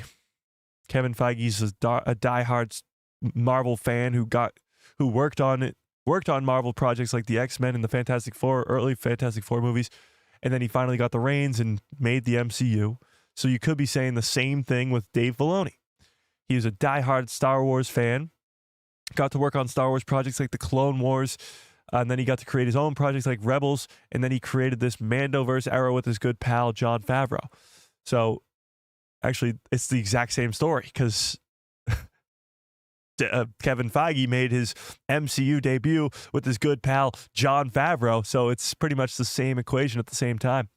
So, yeah, maybe it is Dave Filoni's destined for the seat. But even Kevin Feige was not CEO of Marvel at the time. Yeah. Give it back to George Lucas. Well, that's the problem. George Lucas definitely doesn't want that job. Yeah, absolutely not. Some more Bryce Dallas Howard in Star Wars projects would be welcomed. Oh, for sure. Bryce Dallas Howard deserves her own movie by now. Yeah. Yeah, and don't forget that a lot of people were mad at George Lucas before the Disney acquired it. That's true. That is true. But that seems to be the news from this. Derek Hoffman has been appointed as Lucasfilm's new Vice President of Development and will oversee all live-action projects moving forward, which is pretty dang cool, if I do say so myself. Only time will tell if that's good news or not. I have no idea. But yeah, there you go. Okay, so we talked about this a little bit on the last stream, but I want to, this article is actually pretty good. So, we're talking about the Bad Batch last stream and how this book is actually going to continue that. But this says Star Wars canon is about to fully explain one pre-rebellion plot hole. So a plot hole from Star Wars that has been around for quite some time here. Darth Cat, what's up? I get Brad Wright, to do some Star Wars. Brad Wright, who is that? I don't even know. It appears that Luke Skywalker is going to have a meet and greet at Disneyland. What? Oh, original trilogy and prequel trilogy characters should have daily meet and greets at Galaxy's Edge parks. That's true. Luke Skywalker is going to the Disney parks. Again, something I have in my notes that I was going to completely forget about. So thank you again, Brent, for that. We'll get to that in a second. Yeah. Dave Filoni is just now still new to the filmmaking thing. He's nowhere near suited to be Lucasfilm's president. Well, here's the deal. Kevin Feige has never directed a movie in his life. As far as I'm aware, he didn't direct any of the Marvel movies. Kathleen Kennedy has always been an executive producer on movies as well. Dave Filoni's lack of ability of ever having filmed a Star Wars live-action movie doesn't take him away from being an incredible creator. You know? Even Palpatine doesn't want that job. I bet you Palpatine would like it. I bet you Palpatine would like it. Yeah. Okay. So let's take a look at this. Star Wars canon is about to explain one pre-rebellion plot hole. Let's take a look at this. I honestly haven't read this article yet, so let's find out what this means. We're judging a book by its cover here. We read the title and we're going to read it. Order 66 is easily one of Emperor Palpatine's least effective policies. Okay. Not only are we aware of countless Jedi survivors, but the Empire even managed to alienate the people who carried out Order 66, the clone army. I completely disagree with this already. Least effective policies? He killed 10,000 Jedi all at the exact same time. The most powerful beings in the galaxy killed like that due to one specific policy that he worked for so long. But, okay. Yes, a few of them survived. Sorry. A few of them survived. And while the events of the Bad Batch's 3 seasons managed to fill up much of the Imperial state transition, and even explain the nitty-gritty logistical and economic reasons why stormtroopers replaced the clones, which is what the Bad Batch did explain very, very well. It also shows that the origins of the rebellion started with the same people who fought for the Republic. It seems like we're getting that told in Andor as well. But he's talking the clones. Now, even though the Bad Batch is ending its run, Star Wars canon is going back to a very specific and pivotal moment in the franchise. The moment when the Bad Batch found themselves a place to hide from the Empire on the planet of Pabu. And it wasn't the first official rebel base, but it was the best. It's the next best thing, because these are technically rebels against the Empire. Just announced by StarWars.com, the forthcoming novel Star Wars Sanctuary by Lamar Gillis, by Lamar, will fully explore what happened to the Bad Batch after arriving on the planet Pabu in Season 2. This is a time when Tech is still alive, for all you Tech fans out there, and Crosshair is not yet rejoined the team. It seems that the premise of the book is poised to fill in the small gap that's not entirely covered by the show.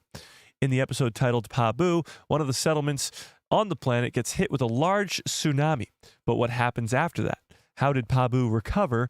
And eventually, what became of the place from which Omega, all grown up now, eventually left to become a pilot for the Rebel Alliance. Sanctuary will provide those answers and then some.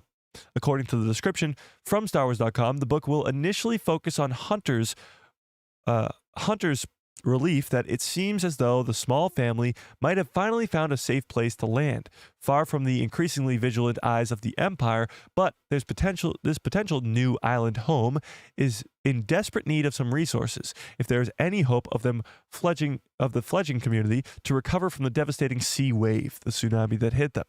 This incident, depicted in Season 2, will now lead the Bad Batch on a series of Indiana Jones-esque missions, very much like the entire Bad Batch series is, of side missions to go get supplies and go get resources and all that stuff. It's a continuation of that, Indiana Jones-esque missions, in a desperate attempt to get enough funds to help rebuild the community on Pabu. Essentially, the book sounds like it will be a part treasure hunting and part lore building for the Bad Batch characters. But it will also represent the first time this particular era of Star Wars has switched mediums from TV series. Damn it. I dropped it again.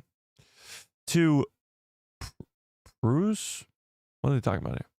Does this mean that Lucasfilm is still invested in these characters from the Bad Batch? Well, obviously, we think Omega's coming to live action at some point. But having said that, in other franchises, the tie-in novels might not mean much. But with Star Wars, at least since 2014, when everything, all the books turned into canon, or at least the books that they're making now have turned into canon, it doesn't mean that they're going to make the Legends canon, but the books that they are writing now that are canon books, like this Bad Batch novel, they are canon.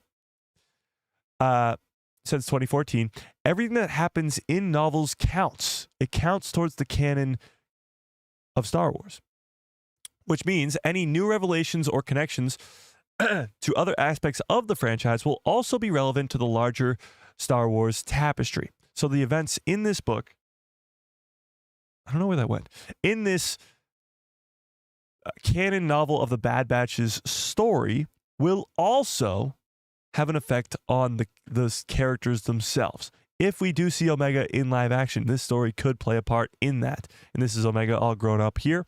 But presumably, the surviving members of the Bad Batch, and specifically Omega, are all alive at the time of the Mandalorian, the Mandoverse, which means that theoretically, any of them could appear in Ahsoka or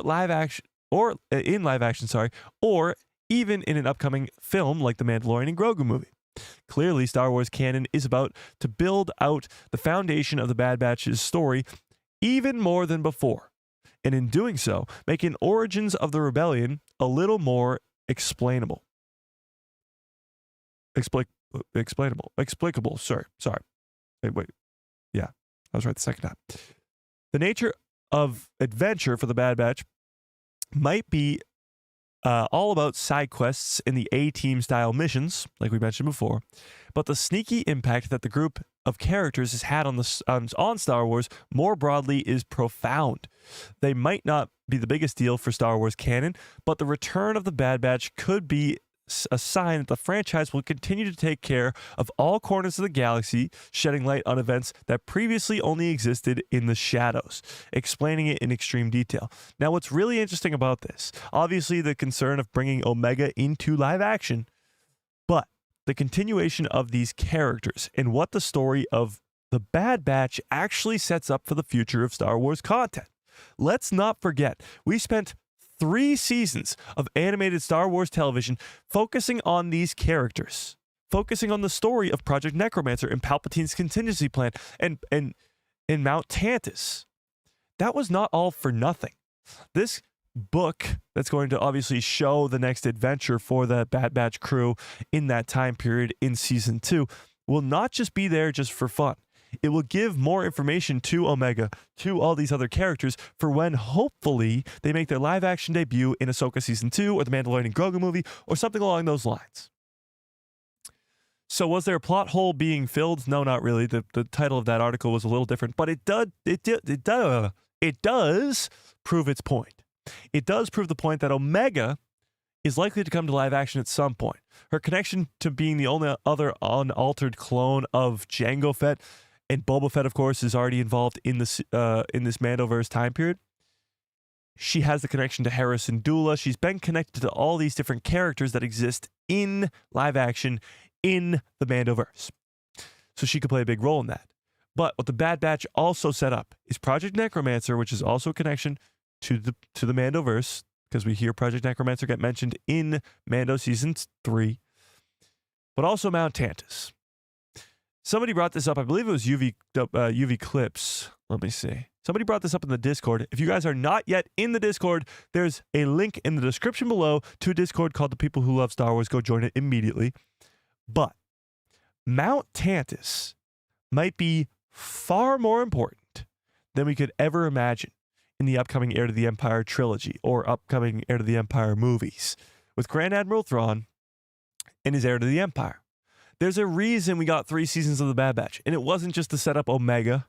It wasn't just to show us this cool Clone Force 99. It was to set up Mount Tantiss, to set up Palpatine's contingency plan, to explain somehow Palpatine returned. But it also gives us the opportunity to see Legends become canon yet again, where Mount Tantiss is very relevant in the Legends Heir to the Empire story. Grand Admiral Thrawn goes to Mount Tantiss, finds Jorah Sabaoth. I don't think Jorah Sabaoth will be there, but even still, he finds Jorah Sabaoth, uses Mount Tantiss' cloning facility, gets Luke Skywalker, all that fun stuff. That all happens in Legends. Now you can bring those aspects of Legends into canon. In live action, in the Mandoverse, because it was established in 3 seasons of the Bad Batch. But having said that, UV Clips brings up a great point in the Discord as he said this. You know, I wonder if Thrawn will go to Mount Tantiss for 2 reasons in the Mandoverse. One, because they give him a base of operations. He doesn't really have that on Dathomir. Mount Tantiss would be an already established base that's still intact. The Bad Batch Season 3, it's still intact. Maybe it would be a little overgrown, but it would be a base of operations, which is a great point. And he could clone his dead night troopers using whatever tech is still salvageable there. Maybe not clone the dead night troopers, but maybe clone something. I don't know. And 2, the Zillo Beast. As far as we know, it's still alive and roaming on Wayland. Wayland is the planet. Mount Tantiss is the mountain. So, Wayland. But still roaming around the planet, which means Thrawn might want to get himself a Zillo Beast. The Zillo Beast was established in the Clone Wars, which would be awesome, because it's been continued to Palpatine's cloning efforts, because they kill the first Zillo Beast and they want him cloned, and that clone is the one that's sort of roaming around on Wayland, which would be awesome.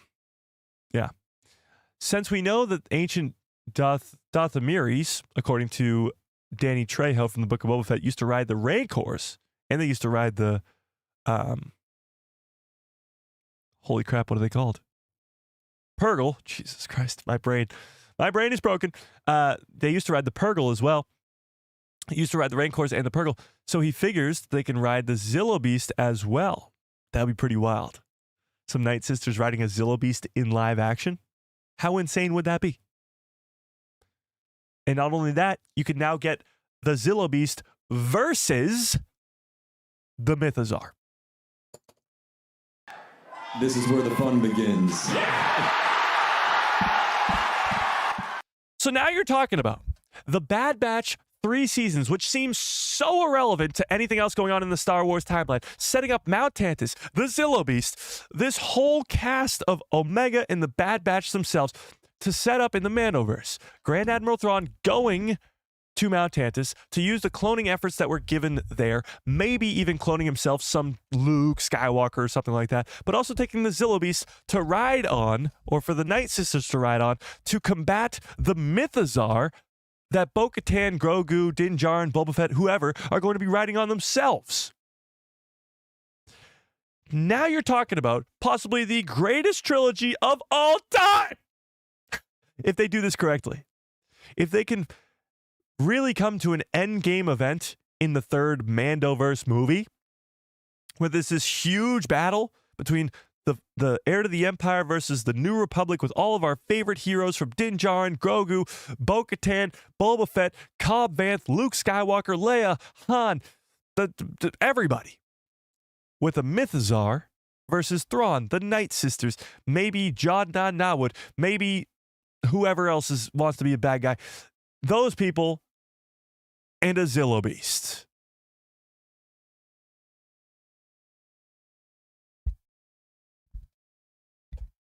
It'd be incredible. Oh, it's a great theory, and I absolutely love it. There's a reason that the Bad Batch was made. There's a reason. And it's not just Omega. It's all the other stuff that was going on too.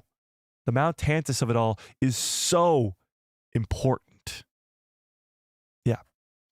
But Rose with a very generous $5 holla. By the way, tell me what you think in the chat while I read the super chat. I appreciate it, Rose. I really, really do. Says, hey, just a thought.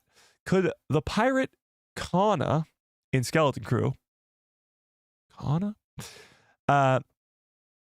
a female clone? She was dressed in armor that looks Mari? Please do a K2SO impression. Hang on, let me see what you're talking about here first. Kana Skeleton Crew. Oh, okay, this girl. Could she have been a clone? I don't think so. She's talking about this. Could she have been a clone? I doubt it. Oh, you just mean like the fact that she looks like she could be of the same ethnicity as Tamara Morrison? Maybe. I mean, I don't think she's a clone, though. The armor she does wear is very Stormtrooper / clone-esque, I guess. Not a bad theory. Definitely not a bad theory. But I think it's a little bit of a stretch for sure. Yeah. Oh, and K2SO impression, sure. K2SO. Cassian said I had to. That's my favorite K2SO line. And the best part about it is it's completely improvised. There are a lot of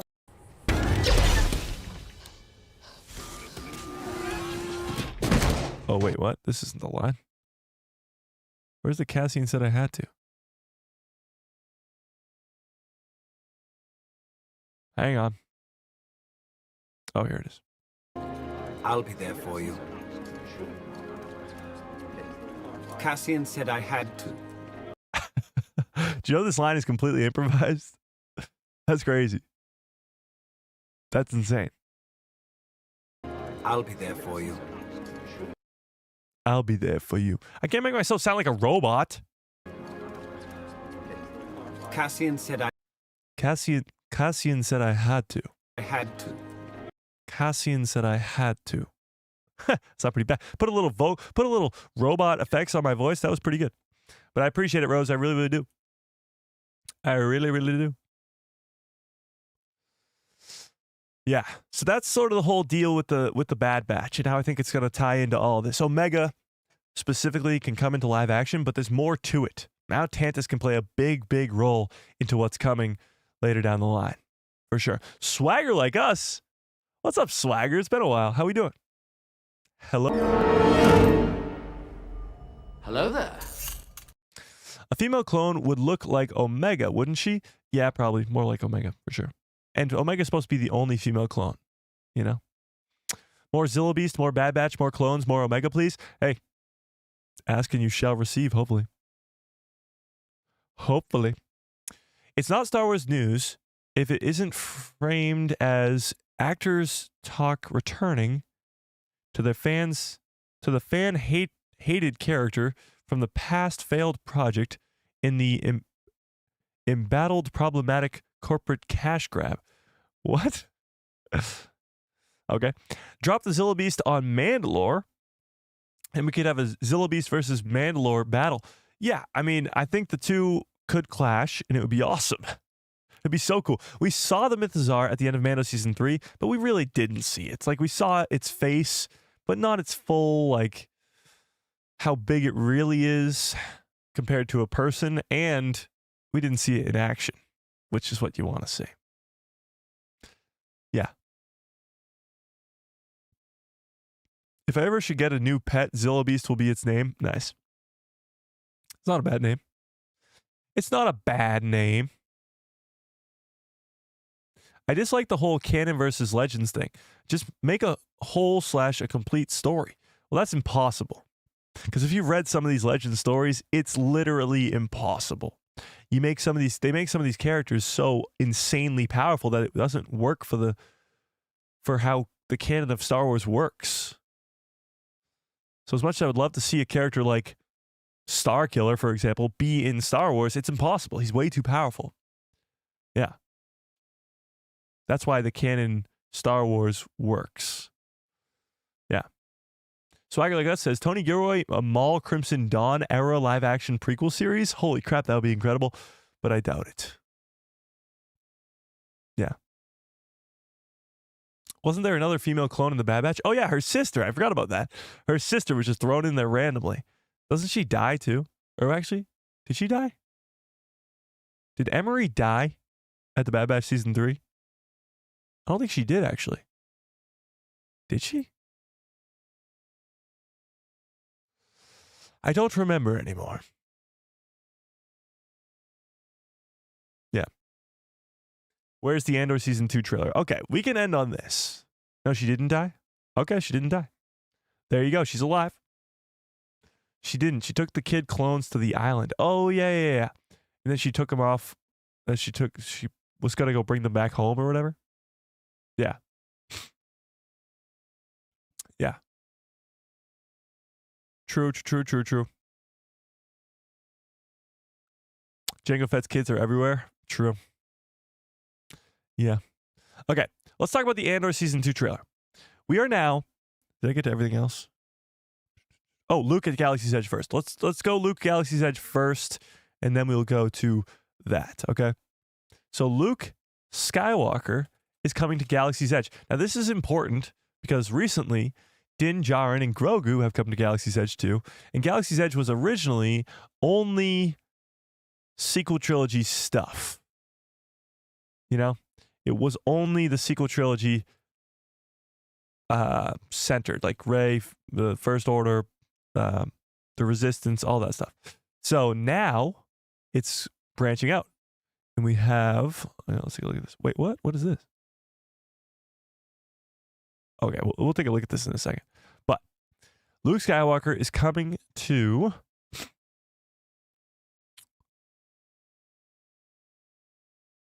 Galaxy's Edge. What the hell? Where is this?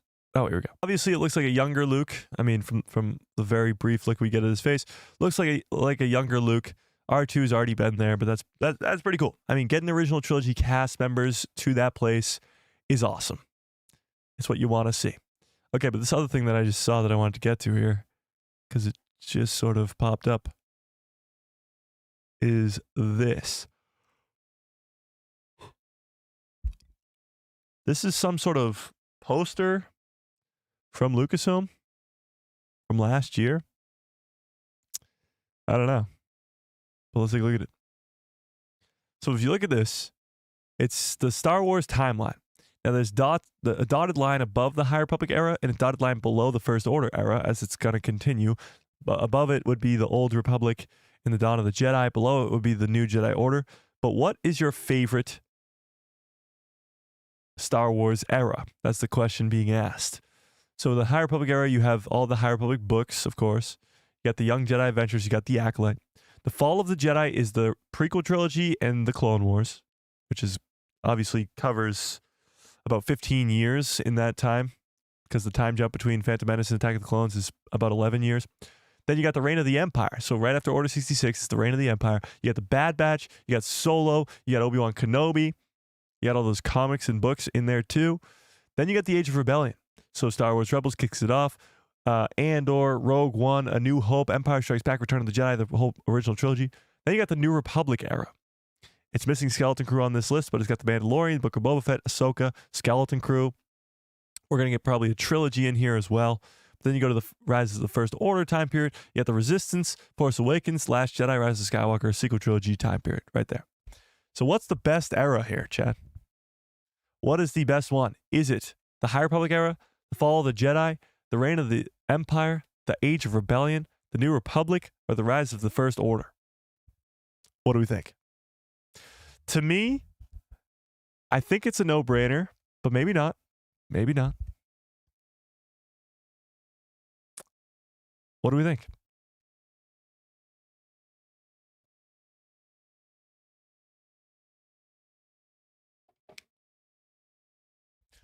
Yeah. Yeah. I feel like this one's a no-brainer. Maybe not. You could make an argument for a few of them. You could make an argument for a few. Oh, interesting. Interesting. Yeah. To me, it's got to be the Age of the Rebellion. The fact that it includes Rogue One, Andor, and Rebels, because obviously that's the Age of the Rebellion, but that and the original trilogy, like the original trilogy as a trilogy whole, is the best trilogy in my personal opinion. And to add my favorite show, which is 4 seasons of Star Wars Rebels, the first season of Andor, which is fantastic, and Rogue One, which is a top-tier Star Wars film, as much as I love the prequel trilogy and the Clone Wars, it can't beat that. It can't. It's hard. It's very, very hard. I get the argument if you are a really big prequel fan, that I could see that. I think maybe like we're going to still get a lot more development in this New Republic era with a Mando possibly trilogy, Ahsoka season 2. Like maybe someday this can give it a run for its money. But when you put into account that the original trilogy, of course, started this whole damn thing and how good it still is today, 40 plus years later, and then you add Rogue One, Andor, and Rebels to it, I mean, it's hard to combat that. It's very, very hard. Yeah. But I'd say this era and then the Fall of the Jedi and then the New Republic era and then the Reign of the Empire and then the Rise of the First Order and then the High Republic. Here's the thing. The High Republic era is cool. The story there is cool. I haven't read through Phase 2 or Phase 3, so it's kind of hard. I don't really know it to its full extent. But it's funny. It skips around. It goes back to, up to, back to, up to, back, all the way to the back. That's pretty cool. Such a great timeline we live in here. And what's really cool about this too is within the next 5-10 years, this is going to be way bigger with so many more projects on it, and it's going to be a longer timeline going back to the Dawn of the Jedi, going past the First Order to the new Jedi Order movie. It's going to be this massive timeline that's going to be so much exploration that needs to be done. And there's still so much exploration that needs to be done in here too. The time period in between these last two is still vast. You still got some time jumps in here, gaps in here with Andor Season 2 coming.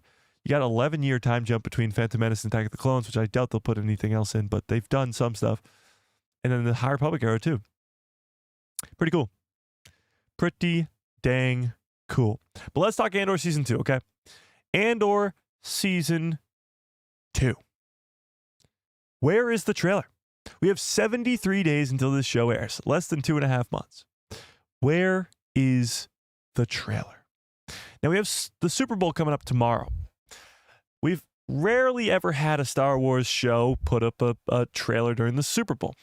The last one to do so was The Mandalorian Season 3, I believe. So that was a few years ago. Do we think, Master Beckham, what's up? Do we think that Andor Season 2 will get a trailer during the Super Bowl tomorrow? Yes or no? What do we think? Oh, let's actually pull this up. I'm going to end this poll. All right, poll time. Poll time. Do you think Grogu will say his first words in the Mando and Grogu movie? 91% of you say yes. The math is mathing. We had exactly 100 votes on that. Okay. Do you think we will get an Andor Season 2 trailer during the Super Bowl? Yes or no? Do you think we'll get a Super Bowl trailer for Andor Season 2? What do we think? What do we think? Screw the Super Bowl. It's not a good matchup this year, we'll put it that way. These Star Wars eras are great. However, it's all about execution and competent writing, great filmmaking, etc. True. Absolutely true. I'm not holding my breath for it, but it would be nice. It could be nice. It could be nice. Honestly, I don't know if that's what they're going to do. The fact that we haven't even gotten a teaser trailer yet makes me believe that they might do it. Might give us a Super Bowl trailer. But I don't know. They only did it for the Mandalorian and the Mandalorian season 3, and that came out like 2 weeks after the Super Bowl. This is still 2 months until Andor season 2. I don't know. I don't know, chat. I don't know. Okay, well, let's say this for I guess for the sake of argument. Let's say we don't get a Super Bowl trailer for Andor. When do we get the trailer? When's the official trailer going to release? Because we haven't gotten it yet. We're still 2 months out. Where is it? Every other Star Wars live action show, except for maybe Mando season 2, got a teaser trailer 4 or 5 months in advance. We have not gotten a teaser trailer for this Andor second season, and it is 2 months away. A little more than 2 months away.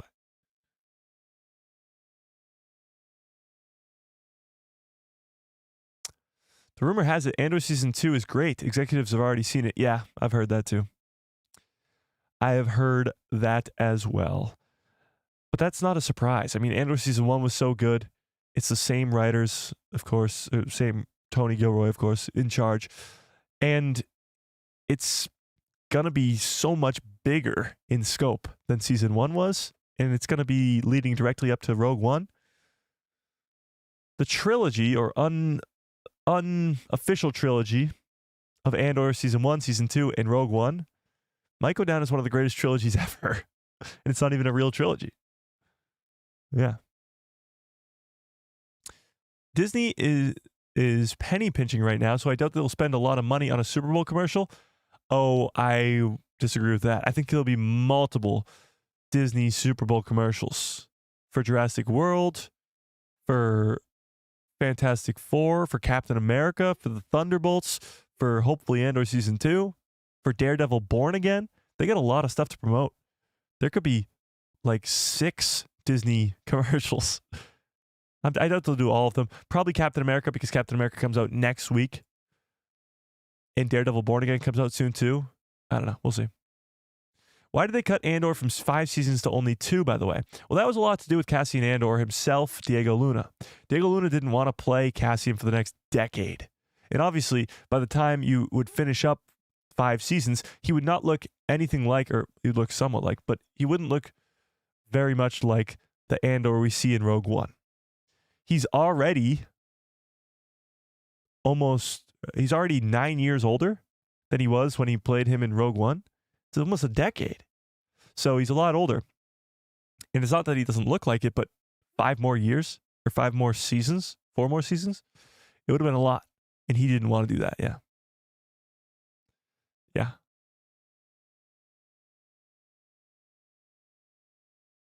Yeah.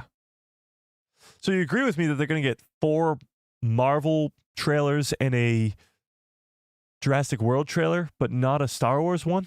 Not just one for Andor season 2? I guess only time will tell. But this poll is telling, and 69% of you guys think that there will be a Super Bowl commercial for Andor. And honestly, I don't know if I agree. I don't know. I would be surprised if there was one, but it would be a nice surprise. A surprise to be sure, but a welcome one. But even with that being said, I got a bad feeling about this. because we're 2 months away from this show and we still haven't gotten a trailer yet. It's weird. It's weird. Not that I think it's going to be postponed or anything like that, because Star Wars Celebration is that weekend before, so it won't be delayed or anything like that. But it's concerning that there hasn't been a trailer or even a teaser trailer yet. You know? Yeah. All right, but with that being said, we do have to get on out of here. We just passed the 2-hour mark. And I got to go get something to eat. I'm starving.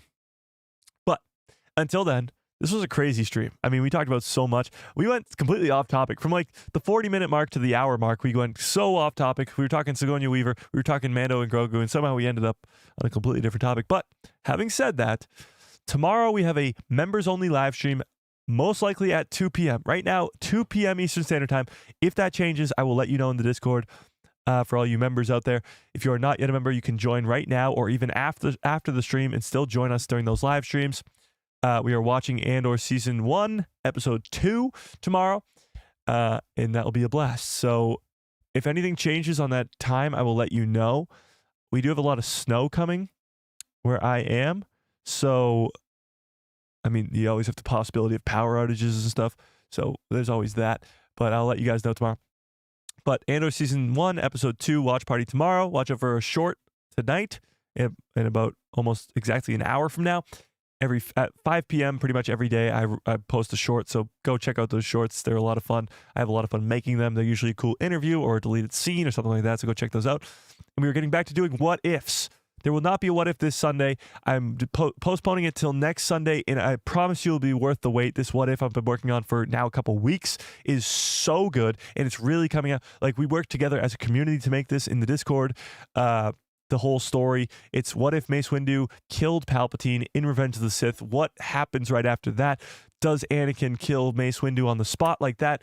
Does he not? Does he turn to the dark side? Does he not? Does Order 66 still happen? Does it not? Does Padme still die? Does she not? All that stuff. It's a really cool what if, but you have to wait a whole nother week for it. Sorry. I'm still working on the script right now. Still starting to just get to recording it and all that stuff. It's a long process, and I want it to be really, really good, so I'm not rushing it. I made the thumbnail for it. But if you want a sneak peek of that, I gave it to the members only because you got to give the members some extra stuff, you know? But having said that, that what if will come out next Sunday, and it'll be a lot of fun. So go check that out when it happens. And then, yeah. So until then, we got a short coming out tonight. We got a watch party for Andor Season 1 tomorrow. Another short tomorrow. And then we got some main videos coming out on the channel again. I know we haven't posted anything since the last breakdown of Skeleton Crew. It's been quite a busy month for me, but we are getting back to doing main videos on the news and on all this stuff, and of course, what ifs. So I appreciate you guys being very, very patient with me. I appreciate it quite a bit. It means so much. But smash a freaking like on this stream if you have not already. Hit that subscribe and hit that bell so you get notified every time I post a video in my pretty face. Show up in that recommended feed of yours. Yeah. So smash a freaking like on this stream if you have not already. Huge shout outs to Darth Plagueis Lives, Rose, 50 Thunderer, Mind of Lucas, another Mike who loves Star Wars, Darth Vacunar, and another Mike who loves Star Wars again for the gifted membership. I appreciate you guys so much more than you will ever know. Yeah. And may the force be with you. Always. What the hell was that?